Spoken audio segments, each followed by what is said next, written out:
기독교 환경교육센터 살림 윤여 센터장님께서 기후위기 극복을 위한 탄소중립 교회 하나부터 실천당한 연구 교회의 탄소중립과 창조 세계를 돌봄이라는 제목으로 발제를 계속해 주시겠습니다. 마이크가 나오고 네. 한국교회 기후위기 극복을 위한 탄소중립 나부터 실천 포럼에서 발표할 수 있게 되어서 참 기쁩니다. 특별히 신학적 입장에서 이 기후위기 문제를 깊이 성찰하게 하는 이 연구 결과에 입대서 제가 이야기하는 것이 사족이 되지 않을까 하는 생각이 들기는 합니다.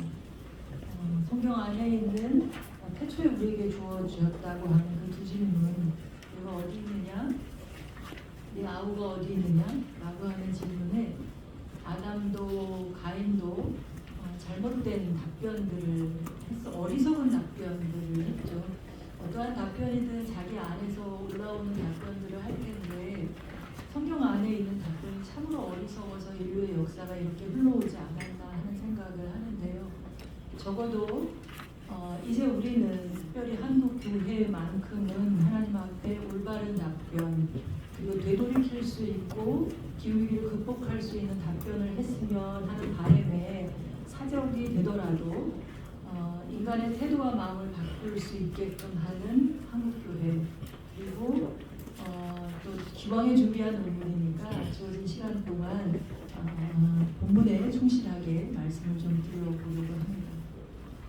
47쪽부터 시작하는데요. 광범위하고 전 지구적으로 일어나고 있는 기후위기가 우리 모두에게 강력한 기후 행동을 요청하고 있습니다. 교회는 지금의 기후 문제에 대해서 얼마나 이해하고 또 그의 기초에 얼마나 적절한 행동을 하고 있는지 묻게 됩니다. 이 글은 위기의 심각성만큼이나 크게 아파하며 이미 시작된 하나님의 치유와 지구 전역에서 창조세계 돌봄 활동을 하고 있는 기독인과 교회의 창조세계 돌봄 활동에 기초해서 작성되었음을 밝혀둡니다. 총 5장으로 설명하고 있는데요. 2장에서는 기후변화에 관한 정부간 협의체 IPCC가 최근 발표한 6차 종합보고서를 통해서 현재의 기후위기를 살피고 창조세계를 돌봄 활동을 촉진할 말씀과 대화를 제안하려고 합니다. 3장에서는 교회가 어떻게 창조세계를 돌볼 수 있는지 그리고 교회의 실질적 탄소 중립 방안과 그 경로는 어떻게 되는지 살펴보려고 하고요. 4장에서는 교회 안과 밖에서 더 나은 창조세계 돌봄을 하기 위한 아이디어를 제시하고 이어서 5장에서 나와 교회, 나아가서는 전 세계 이웃들과 대화를 통한 연결된 행동을 제안함으로써 다시금 하나님께서 참 좋다 하시는 그 창조세계를 회복하는 할 수 있기를 기대하면서 마무리하려고 합니다. 먼저 48쪽에 있는 IPCC 6차 평가보고서를 통해서 본 기후위기는 다들 아시겠지만 이 기후위기 그 자체가 우리로 하여금 되돌이킬 수 있는 기회를 주는 거고 창조세계 돌봄을 해야 하는 이유를 말해주고 있다고 생각합니다. 이 보고서는 3가지의 실무그룹 보고서로 나와 있는데 첫 번째 실무그룹 보고서는 산업화 이후로 지구 평균 온도가 1.1도 상승했다라고 밝혀두고 있습니다. IPCC 보고서는 전 세계의 과학자들이 합의하에 연구 논문을 토대로 하고 있는 것이기 때문에 과격한 결론이 아니고 아주 보수적인 결론이라는 것을 생각하면 지금의 이 1.1도 올랐다고 하는 것이 우리에게 기후의 시간이 1.5도까지 오르는 것을 막아야 한다고 했을 때 얼마나 심각한지 하는 부분을 알 수 있게 해준다고 할 수 있습니다. 더구나 이 1차 보고서는 원인을 매번 종합보고서가 나올 때마다 제일 먼저 밝힌 것이 인간의 책임이 몇 %냐라고 하는 것인데 이번 6차 보고서에서는 99% 이상이 인간의 책임이다. 명백한 사실이라고 밝혔다는 점에서 교회가 해야 할 일이 크다라고 책임이 크다라고 할 수 있겠습니다. 2차 제2실무그룹 보고서에서는 기후변화의 영향력이 예상했던 것보다 더 광범위하고 심각하게 나타나고 있다고 이야기하고 있기에 단순한 감축 노력만이 아니라 지금 가장 취약한 지역에서 어떻게 적응 대책을 세워야 할지 한국교회가 함께 고민해야 하리라 하는 부분들을 지적하고 있습니다. 제3실무그룹 보고서는 현재 지구 평균 온도 상승을 1.5도 내로 억제해야만 이 지구가 하나님이 지으신 대로 지속 가능하다고 이야기하는데 1.5도를 지켜내는 것이 2015년 파리 기후협약에서 전 세계 국가가 합의한 것조차도 2.7도에서 3도까지 오르는 것이었던 것처럼 사실상 불가능하다라고 하는 지금 현재의 각 국가의 정책, 기후 정책이나 현재의 노력으로는 불가능하다는 것을 다시 한번 확인하면서 조금 더 적극적이고 과감한 전환이 필요하다는 것을 밝혀주고 있습니다. 물론 이런 암울한 보고만 있는 것이 아니라 기술적 측면에서 온실가스를 감축하는 가능성이 있다고도 이야기를 하고 있습니다. 잘 관리만 한다면 엄청난 생활 수준의 하락 없이도 온실가스 감축하는 하는 것을 탄소 중립을 이루는 것이 가능하다고 이야기하고 있는데 이것이 우리 인간이 어떤 태도를 갖고 임하느냐에 따라 상당히 달라질 수 있다고 얘기합니다. 다시 말해서 6차 종합보고서가 나오기까지 30년이 흘렀는데 30년 되기까지 우리는 계속해서 삶의 핑계거리로 지금 당장을 할 수 없다든가 그저 기다릴 수밖에 없다든가 최근에 극단적인 상황이 와서는 이제는 절망스럽다, 더 노력해도 소용이 없다라고 변명하는 데에서 벗어나서 믿음을 갖고 있는 우리가 좀 더 지금의 상황을 뛰어넘는 신앙으로 뛰어넘는 조처를 해나가는 것이 교회 안에서 필요하지 않을까라는 생각을 하고 논문을 작성했습니다.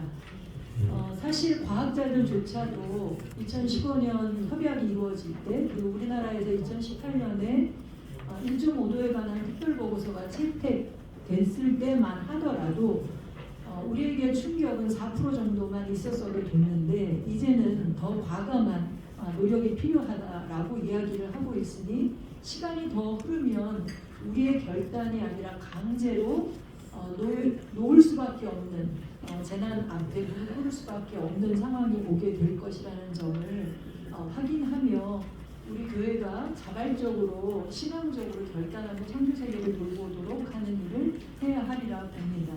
이 일에 있어서는 앞서 장윤재 교수님 말씀하셨던 것처럼 성경 말씀 안에 길이 있다라고 저도 생각을 했고요. 충분히 우리 책으로도 그린 바이블, 에코 바이블이라고 하는 책이 나와 있는데요. 그곳에 보면 엄청난 이 창조세계 돌봄의 근거가 되는 말씀들이 있다고 하는 것을 알 수 있습니다. 이 실많은 창조세계 한복판에서 이 말씀을 다시 읽게 한다면 애정어린 경청으로 실많은 피조세계 시음소리를 들으며 이 성경을 다시금 읽을 수 있다면 해야만 하는 어떤 당연한 의무감에서가 아니라 자발적으로 마음속에서 우러나오는 그런 실천을 할 수 있으리라 보고요. 무엇보다도 자신이 하는 것이 아니라 자신 안에 자신보다도 더 아파하시는 말할 수 없는 탄식으로 이 창조세계를 끌어안고 계신 성령님을 느끼며 성령님이 치유하시는 역사에 우리 교인들이 교회가 함께 참여할 수 있겠다라고 하는 생각으로 글을 담아 놓았습니다. 다음으로 54쪽에 그렇다면 우리가 돌봐야 할 이웃에 대한 생각을 한번 새롭게 해봤는데요. 앞서서 말씀하신 그 태초에 던져주셨던 질문, 가인에게 주셨던 내 아우가 어디 있느냐, 현대로 얘기한 대로 내 이웃이 어디 있느냐. 우리가 지구 생태 용량 초과의 날로 보면 하나님이 우리에게 허락하신 것 이상 지구가 한 개인데 2.5개, 그러니까 한국 사람 평균은 3.5개에서 4개를 사용을 하고 있으니 2.5개를 도둑질하고 있는 것인데요. 강도 만난 이 이웃을 우리가 새롭게 봐야 할 텐데 그들이 누구인지를 분명하게 분별할 수 있는 묵상의 시간들을 갖게 하는 것이 필요하다 생각이 들고요. 그럼으로써 이 이웃의 범주를 확장하면서 구체적으로 보호하는 일들이 곧바로 하나님을 공경하고 사랑하는 일이라고 하는 말씀을 함께 나누고 있습니다. 이미 하나님이 지으신 이 숲의 절반은 사라졌고 2100년이면 모두 사라질 것이라고 하고, 그리고 머지않아 하나님이 지으신 이 지구의 70%나 되는 바다 생태계의 근간이 되는 산호초들도 절멸한다고 하는, 산성화된다고 하는 보도들도 있는데, 이 부분을 어떻게 지켜낼 수 있는지에 대해서 그리스도인들이 깊이 성찰하며 길을 찾아갈 수 있도록 안내해야 되리라 생각합니다. 우리 한국교회가 이웃사랑하는 일들을 참 많이 해왔는데요. 구제와 자선 행위들을 참 많이 해왔죠. 또 해외로 선교하는 활동들도 많이 하고 있다고 자부하는데, 이제는 그 돌보고 있는 이웃이 인간에게만 머무르는 것이 아니라 인간의 탐욕으로 인해서 하나님이 주신 것 일도 못 누리고 있는 그 이웃들, 가난한 자, 다음 세대들, 그리고 신음하는 인간 아닌 다른 피조물들을 함께 하나님이 주신 것을 온전히 누릴 수 있게 하는 그런 사랑의 행위들을 할 수 있도록 해야 하리라 생각하고 있습니다. 이 일들을 위해서는 목사님들께서 강단에서 말씀을 선포하는 것도 중요하긴 하지만 스스로 깨닫게 하는 일들도 중요하다고 생각합니다. 주일에 선포되는 말씀을 일주일 동안 곱씹는 묵상의 실천도 필요하고, 스스로 말씀을 읽는 가운데 스스로가 그 주어지는 질문에 답을 찾아가야 하리라 생각하는데요. 우리가 스스로 질문하고 스스로 답을 찾아가는데 좀 서툽니다. 늘 목사님들의 좋은 말씀을 귀로 듣는 데만 익숙하고, 좋은 말씀을 귀로 듣고 그 한 귀로 듣고 한 귀로 흘려보냄으로 인해서 삶의 변화가 없는 경우들이 참 많은데, 교회와 성도들이 구체적으로 말씀을 듣고 스스로 삶을 변화시키게 하기 위해서는 질문을 주시고, 그래서 말씀 속에서 질문을 주시고 그 질문에 정답을 찾는 것이 아니라 자신의 삶을 돌이킬 수 있는 답을 제시할 수 있게 하는 것이 중요하다고 생각합니다. 특별히 이 말씀을 드리는 이유는 작년에 한국교회 총연합이 우리 기독인들의 기후 위기 인식에 대한 설문조사를 한 것을 다 아실 것입니다. 대부분 기후 위기가 심각하다고 답변을 했습니다. 현재는 심각하진 않아도 위기로 치닫고 있다. 그리고 지금이 위기다. 특단의 조치가 필요하다라고 답변한 사람들이 99%였습니다. 세계적으로 그린피스나 이런 곳에서 옥스퍼드에서 조사한 바에 의하면 코로나가 막 왔을 2020년에 답변했을 때에 한 3분의 2 정도가 위기다 이렇게 답변했었는데, 우리가 조사한 것은 코로나 시기이기도 합니다만 99% 이상이 위기다, 일반인들보다도 훨씬 높은 위기의식을 갖고 있음에도 불구하고 여전히 행동이 변하지 않고 있는 것, 이 위기 상황에서도 그저 조금 불편한 것을 참아내지 못하고 지금 누리고 있는 이 풍요와 편리함을 놓지 않으려고 하는 부분은 어찌 보면 머리로만 위기를 인정할 뿐 삶으로 이 위기의식을 갖고 변화를 시키려고 하는 진정한 회심이 일어나지 않고 있기 때문이 아닐까라고 하는 생각이 들어서, 교회에서 말씀을 통해서 분명하게 명료화시켜야 할 부분은 플랜 B는 없다입니다. 하나님이 지으신 창조 세계는 하나이고 이것을 지켜내야만 우리의 삶은 지속 가능하다라고 하는 것입니다. 세상적으로는 플랜 B를 생각하고 우주선을 타고 어디를 가는 이런 생각도 하고 있지만, 그리고 어느 특정한 지역만을 지켜내려고 하지만 이 지구가 무너져 내리는 것은 가장 취약한 지역을 우리가 바라보고 지켜내지 않는다면, 마치 댐이 약한 금이 간 곳을 보지 않음으로써 댐 전체가 무너지는 것처럼 플랜 B는 없다라고 하는 그런 생각으로, 그런 신념으로, 신앙으로 이 창조세계를 지켜내려고 하는 그런 노력들을 한국교회 안에서 해야 하리라 봅니다. 두렵지만 이 일을 해야 하는 이유는, 그리고 오랜 동안 한국교회 안에 이 일들을 해온 교회들이 있는데요, 많이 우울해하고 절망해하고 있는 곳들이 있습니다. 하지만 우리가 포기할 수도 없고 절망해서만도 안 되는 이유는, 하나님께서는 이미 이사야 43장의 말씀처럼 이미 새 일을 시작하셨다라고 하는 것입니다.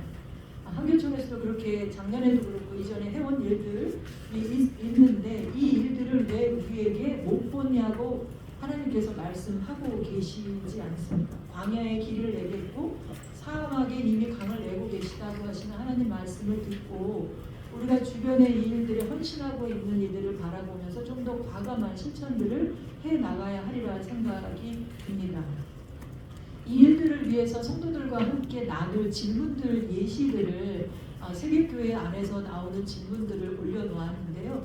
때로는 질문을 잘못해서 분쟁이 일어나고 갈등이 일어나고 싸움이 전쟁까지도 일어나더라고요. 그래서 좀 더 정답은 없되 서로가 서로의 마음을 연결하고 신뢰와 지지 가운데 함께하는 행동으로 나아갈 수 있게 하는 질문의 예시를 두었습니다. 57쪽에서 58쪽에 나오는 질문들인데요. 하나님이 지으신 피조물에 대한 하나님의 관심에 대한 질문들입니다.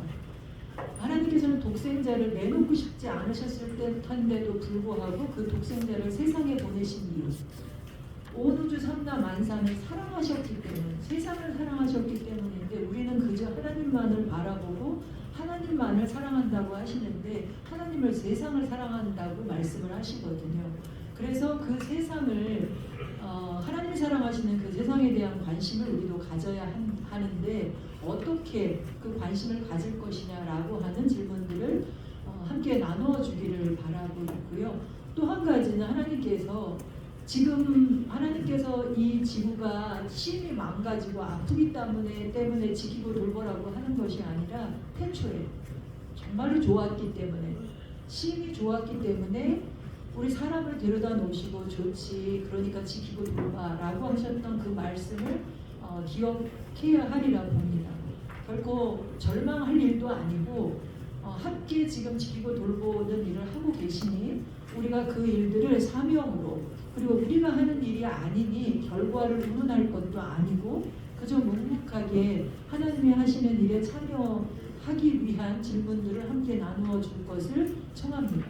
그리고 신앙의 도전과 응답에 대한 질문들을 또한 제시했는데요. 교회 안의 성도들과 더불어 이 질문들을 통해서 교회 안에 먼저 깨달은 사람들, 앞장서가는 사람들만의 실천이 아니라 단 한 사람도 때로는 왜 우리가 창조세계를 돌봐야 하느냐라고 반문하는 사람들까지도 함께 가고자 하는 그런 노력들을 이런 질문들 속에서 할 수 있었으면 하는 바람으로 이 질문들을 담아놓았습니다. 우리가 이런 신앙 공동체 안에서 마음과 정성을 다해서 그렇다면 모든 것의 근원이 되시는 창조주 하나님을 인정하게 되고 고백하게 될 것이고 예수 그리스도가 만물의 구속자시고 성령을 통해서 만물이 지탱되고 있음을 지금도 지탱되고 있음을 분명히 고백할 수 있게 되리라 생각하고 있습니다. 우리에게 이미 오래전부터 생명을 택하라 하셨는데 그 생명을 택해야 하는 이유가 나만이 아니라 나와 내 후손이 살게 하려면 잘 사는 것도 아닙니다. 그저 살라고 세상에 보내셨으니 살기 위해서 생명을 선택해야 하는데 뭐 중간은 없습니다. 그 생명을 선택한다고 하는 것이 구체적으로 무엇인지 성도들과 함께 목록을 만들어 갈 수 있었으면 하는 바람을 가져보면서 구체적으로 창조세계 돌봄을 위한 이 창조세계 돌봄은 한국교회 총연합이 작년에 창조회복교회 만들기 운동하셨잖아요. 이게 탄소 중립이라고 하는 것으로 표현되리라 생각하는데 교회가 실질적으로 탄소 중립을 하기 위한 도전의 목록들을 만들어 갈 수 있었으면 좋겠습니다. 세상에서는 탄소 중립이 어렵다라고 이야기를 합니다. 우리나라조차도 구체적으로 탄소 중립을 하는 것이 불가능하지 않겠느냐라고 하는 생각으로 조금 미온적인 목표를 제시하고 실행해 가고 있는데 우리는 믿음이 있는 만큼 그리고 우리가 하는 일이 아니고 우리의 노력을 보고 우리의 작은 실천이 더 큰 일을 할 수 있게 하고 하나님께서 이루어 가실 거라고 하는 큰 믿음을 가지고 우리 한국교회만큼은 교회 한 곳 한 곳이 실질적인 탄소 중립을 이루기 위한 시도들을 해나갈 수 있었으면 하는 바람을 가져봅니다. 그러기 위해서는 이제 더 이상의 도둑질은 멈춰야 한다라는 생각인데요. 그러기 위해 한국 교회가 한 곳 한 곳들이 얼마만큼의 도둑질을 하고 있는지를 구체적으로 살펴야 합니다. 도둑질을 한다고 하니까 조금 마음이 뜨끔하고 과연 그런가 싶은데요. 아까 말씀드린 대로 지구 생태 용량 초과는 1년 평균으로 생각하면 전 세계는 7월 28일 날 다 쓰고 8월부터 5개월간은 도둑질을 하거든요. 하나님이 주신 게 아니니까 도둑질이죠. 빌려 쓴다 하지만 70년대 이후로 10년마다 한 달씩 앞당겨 쓰고 있는데 한 번도 줄여본 적이 없으니 갚을 능력도 없는 것 같고요. 사실은 목사님들, 성도들 이 마음의 분별을 시켜보면 그 마음속에 욕심이 가득하지 않습니까? 교회는 안 그런가요? 갚을 마음은 있는지 하는 마음을 제가 생각을 하게 되는데, 그래서 앞에 그 동방정교회 총대주교님이 말씀하셨다고 하는 것처럼 기후위기는 단순한 지구의 위기나 택택의 위기가 아니라 인간의 마음과 태도의 위기다라 얘기하는 것처럼 우리가 좀 더 스스로에 대한 욕심과 교회 욕심도 내려놓고 성도들의 행복만이 아니라 교회 건물을 넘어 교회 안에 있는 수많은 생명과 또 교회 밖에 있는 마을 안에 있는 수많은 생명까지도 하나님이 주신 그 생명을 온전히 누릴 수 있게끔 하는 일을 해야 하는데, 한국 교회는 한국인 평균처럼 4월 1일 날까지 다 써버리니 그럼 9개월 동안 도둑질하는 거거든요. 이것을 갚기 위한 노력을 할 때 인정이 안 될 거예요, 교인들이. 그래서 그 몇 쪽이냐면 65쪽인데 65쪽에 제시하는 것처럼 자가진단하는 것들에 대한 방법들을 이 자료집에 나온 것을 통해 교회들이 구체적으로 자신의 책임을 묻는 일들을 했으면 합니다. 그 얘기에 구체적으로 들어가기 전에 조금 앞에 63쪽에 보면 다행히도 한국교회 안에 탄소 중립의 목표를 세운 움직임들이 있었습니다.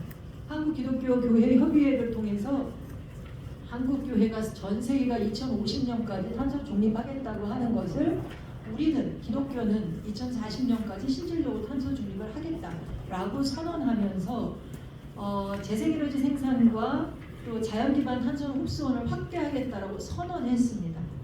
그런데 아쉬운 점은 이 목표가 구체적인 데이터 없이 선언적으로 한 목표라고 하는 점이 많이 아쉽습니다. 이뤄야 할 목표를 보여준다고 하는 측면에서는 의미가 있지만 교회 현장마다 자신의 탄소 배출량에 대한 진단과 그에 기초한 감축 목표를 설정하지 않으면 이 목표는 실현될 수 없다고 생각합니다. 그런 의미에서 작년에 이어 올해 한국교회 총연합이 탄소중립 나부터 실천, 교회부터 실천이라는 주제하에 탄소중립 공동 캠페인으로 5가지 분야에서 교회와 성도가 각각 실천할 구체적인 매뉴얼을 전환청지기 자가진단표와 더불어서 제시한 것은 조금 더 한 걸음 나가게 하는 것이 아닐까라고 하는 생각을 해봅니다. 그런데 이것만으로도 좀 부족한 것은 각 교회마다 자신의 탄소 배출량에 대한 확인이 필요합니다. 왜냐하면 개개인이 탄소를 줄이기 위한 다이어트를 하더라도 자기가 줄이려고 하는 목표를 재려면 저 위에 올라가야 되거든요. 만약에 자기 목표를 제시 안 하고 몸무게를 줄이다 보면 몸이 상하거든요. 자신의 몸도 하나님이 주신 거룩한 성전이니만큼 자신의 몸을 잘 돌봐야 내 몸처럼 이웃을 돌볼 수 있는 것이니만큼 우리 자신의 교회도 잘 돌보기 위해서 탄소 배출량을 재보는 것이 필요합니다. 결국 이 논문에서는 그런 의미에서 공동체의 고백과 결단 그리고 분석을 통해서 영향력 있는 행위를 하기 위해서 우리 교회 탄소 중립 목표지도, 요즘 말로는 로드맵이라고 표현들을 많이 하더라고요. 교회 탄소 중립 목표 지도를 만드는 일을 해보기를 원하면서 3단계에 걸친 방법을 제시했습니다. 첫 번째는 계획하는 거고, 두 번째는 행동하는 것, 세 번째는 검토하고 다시 시작하는 것입니다. 좀 전에 말씀드린 것처럼 65페이지에 보면 계획하는 것인데요. 그냥 상식적입니다. 탄소 중립을 하기 위해서 계획한다 했을 때 어렵게 생각하지 말고 우선 그냥 시작하자라고 하는 것입니다. 마음속에 울림이 있고 마음속에 부르심이 느껴진다면 교회 안에 목회자든 관심 있는 평신도든 아니면 위원회든 어느 곳이든 시작하자라고 하는 것입니다. 개인적인 관심일 수도 있지만 좀 더 공동체적 관심으로 가져가고 때에 따라서는 핵심적인 리더십, 교회 안의 기획위원회나 당회에서 이런 결정을 할 수 있도록 끊임없이 대화하자라고 하는 말씀을 드립니다. 어느 한 사람의 노력으로는 이룰 수 없는 것이 탄소 중립입니다. 탄소 중립은 함께 하지 않으면 하나님께서는 지금도 교회를 부르십니다. 공동체를 부르신다고 하는 측면에서 대화를 통해서 단 한 사람도 낙오자가 없도록 함께 갈 수 있도록 하는 일을 하되 함께 선언하는 일을 했으면 합니다. 오랜 동안 녹색교회 지정하는 일도 있었는데요. 교단별로 꼭 녹색교회를 지정하지 않아도 하나님이 지으신 교회를 누가 감히 회색의 교회, 적색의 교회라고 얘기하겠습니까? 다 창조의 빛, 녹색의 빛을 지니고 있으니 물론 그 빛이 많이 발해 있기는 합니다만 여전히 하나님의 형상을 품고 있으니 녹색 교회라고 선언하고 우리가 얼마나 탕자처럼 멀리 와 있는지를 깨닫고 기후 교회로서의 과제를 찾아 행하자라고 하는 측면에서 선언하고 우리의 목표량도 정해서 선언하고 그 일들을 감당할 수 있는 환경팀을 구성하자고 말씀을 드립니다. 환경팀이 실제 몸으로 행동하는 사람들로 구성할 수도 있지만 지금 현재 저희가 교회랑 같이 움직일 때 보면 전략팀을 꾸리는 것도 좋습니다. 목회자가 다 할 수도 있지만 실질적으로 교인들과 소통하면서 이 일들을 할 때는 교회 안에 전 부서가 이 일들을 잘할 수 있도록 부서별로 소통할 수 있는 팀, 전략팀과 행동하는 팀, 이 모든 것을 갖추게 할 수 있도록 하되 때에 따라서는 이 전략팀으로서의 기후교회 아니면 녹색교회위원회 환경팀 이곳에는 전 세대가 포함되게 하는 젊은이들, 청소년들도 함께 포함되어서 상설위원회가 아니라도 그들의 목소리를 담아서 문제를 해결해 나갈 수 있도록 한다면 그러면 전 교회가 함께하는 탄소 중립을 이루어갈 수 있지 않을까 하는 생각이 듭니다. 그리고 구체적으로 행동하는 데 있어서는 여기에 진단하는 게 있는데요. 진단하는 것을 전문가를 불러야 하느냐라고 생각을 하실 텐데 그럴 필요가 없습니다. 사실은 우리는 하나님께서도 로마서에 바울 선생님을 통해서 말씀하셨는데 이미 다 알고 있습니다. 다 이제까지 함께 탄식하며 함께 고통을 받고 있는 것을 너희가 다 아느니라 라고 이야기했는데 우리가 고통받고 있는 그 피조세계의 신음소리를 분명하게 듣는다면 그렇다면 그 들음 속에서 치료가 시작될 수 있다고 생각하거든요. 그렇다면 얼마만큼 고통받고 있고 얼마만큼 우리가 그들에게 고통을 주었느냐라고 하는 것을 구체적으로 진단하는 건데 방법은 단순합니다. 탄소가 배출되는 경로를 따지면 되는데요. 지금도 탄소가 배출되는 게 이곳에 여러 가지 방법이 있죠. 전기를 쓰고 있고 냉난방이 이루어지고 있고 그리고 여기까지 오시는데 교통수단을 이용한 곳에서 오시고 또 여러분들이 지금 드시는 물만 드시면 되는데 그 물건을 통해서 조금 이따가 이렇게 버리실 거잖아요. 참 감사하게도 우리 발표자들은 페트병을 다 내려놓았습니다. 네, 이거는 하나님께서 우리에게 주신 일용할 양식을 구하라고 한 것 넘어서는 거거든요. 물만 있으면 되는데 페트병이라고 하는 욕심을 냈습니다. 여기 오실 때 사실은 물은 각자 준비해 오세요. 예전에 소풍할 때 다 물 갖고 다니셨잖아요. 이게 어떤 삶의 기본 자세가 아닐까 하는 생각이 드는데 이런 물건에서 나오는 거, 쓰레기에서 배출되는 탄소, 그리고 음식물 버릴 때 나오는 탄소 이런 부분에 대해서 구체적으로 공공요금 고지서를 통해서 직접 계산하는 방법을 저희가 제시하고 있습니다. 저희가 하고 있는 툴도 있지만 자동 계산기도 나와 있는데요. 이걸 월별 계산으로 하면 조금 더 구체적으로 어떤 사용하는 방식, 예를 들면 1월부터 5월 전기가 사용되는 것 중에 요금으로 보면 보통 5월이나 6월에 전기요금이 가장 적게 나오거든요. 그렇다면 5월달까지 올라가는 것은 5월부터 한 8월, 9월까지 올라가는 건 주로 어디에 사용한 거냐면 냉방에 이용한 것이고 그리고 10월부터 해서 한 3월, 4월까지 조금 더 올라간 것은 난방에 사용한 것이거든요. 근데 대체적으로 보면 냉난방에 많이 이용되고 있다고 생각을 하는데 상시 사용량이 훨씬 많다고 하는 겁니다. 때에 따라 저를 부르는 교회에는 제가 분석해서 가져가서 실질적으로 보여드리거든요. 그런데 때에 따라 전기만으로 냉난방까지 다 이용하는 곳을 보면 그 사용량이 또 많아지는 경우들을 보게 되는데 이런 분석을 통해서 우리 교회가 가장 많은 배출원이 있는 곳이 어디인지 그리고 이것을 어떻게 줄일 수 있는지 교회들마다 똑같지 않다는 것을 인정하고 자기 교회만의 탄소 중립의 계획을 세울 수 있기를 바랍니다. 그리고 중요한 것 중에 하나는 노력하는 결과를 확인하게 해주는 것입니다.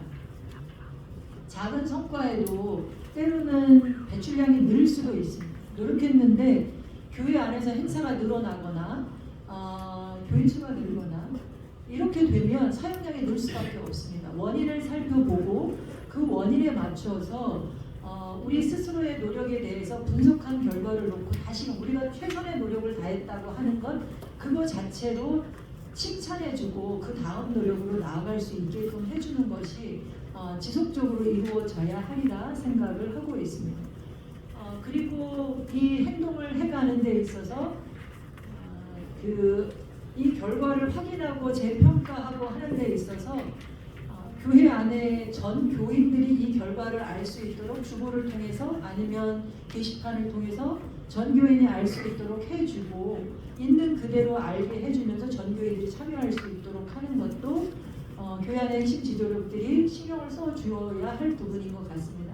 그 부서 안에 맡겼으니 그 부서가 알아서 할 것이 아니라 그들의 노력을 전 교인이 알게 함으로써 모두가 함께 참여하는 일에 될 수 있게 하고 단순히 교회 건물과 교통수단과 사용하는 물건과 배출되는 쓰레기와 직접 생산하는 것, 전기, 에너지를 생산하게 하는 것, 에너지를 효율화하는 것에서만 줄이는 것을 넘어서 교회는 건물만이 아니니 성도들 한 사람 한 사람이 가정에서 하는 것까지도 실천으로 끌어안고 그리고 오가는 교회에 오는 길에 이용하는 교통수단까지도 이 탄소 중립의 범주 안에 포함을 시키는 일을 지속적으로 포함시킨다면 이 탄소 중립의 목표치는 어마어마해질 것이고 우리 교회의 노력만이 아니라 마을 안의 이웃 교회와 또는 이웃 종교와 이웃 기관들 대개의 경우 마을마다 다르긴 한데요. 제가 은평구의 얘기를 들으니 한 두 번째로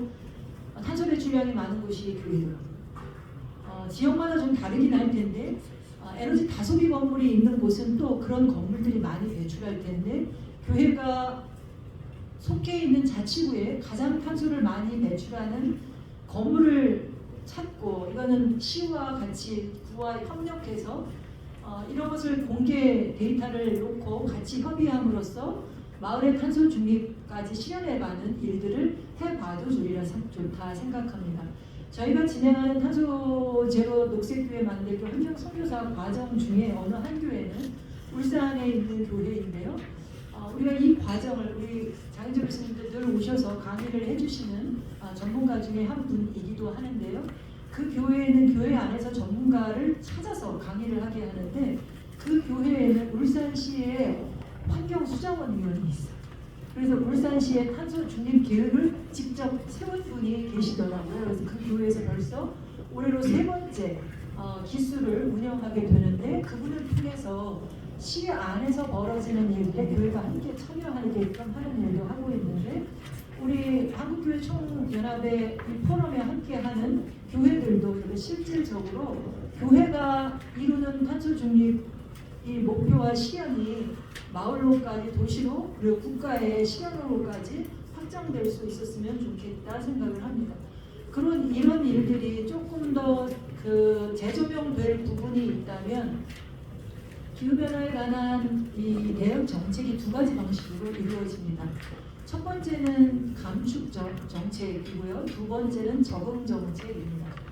감축 정책은 우리가 배출을 많이 했으니 줄이자 하는 것입니다. 탄소 중립이라고 하는 것이 최대한 줄이고 줄이지 못한 것을 제로로 만들기 위해서는 흡수원으로서의 숲을 조성하자라고 하는 것인데요. 이 숲을 조성하는 부분은 저희가 한 몇 년 전에 교회 숲에 관한 조사를 했는데 학교도 교목이 있고 교화가 있는데 교회는 없더라고요. 교회는 건물만 덩그러니 있더라고요. 우리 교회가 정말 소중하게 여기는 가장 오래된 나무는 무엇인지 없다면 지금부터라도 우리 교회 나무를 성서 속의 나무라면 훨씬 더 좋으리라 생각이 되는데 키워가며 그 나무가 교인들의 교인들의 신앙을 지켜봐주고 교인들의 삶을 지켜봐줄 수 있게 하고 도시 안의 녹지축을 이어갈 수 있게끔 하는 일을 한다면 성도들의 마음이 이 창조 세계를 통해서 부드러워져서 삶을 새처럼 가벼운 삶을 살아갈 수 있지 않을까 이런 생각을 하게 됩니다. 여러 방면에서 감축하는 일들을 해나가는 것과 동시에 이 반드시 살펴봐야 할 것이 적응 정책인데요.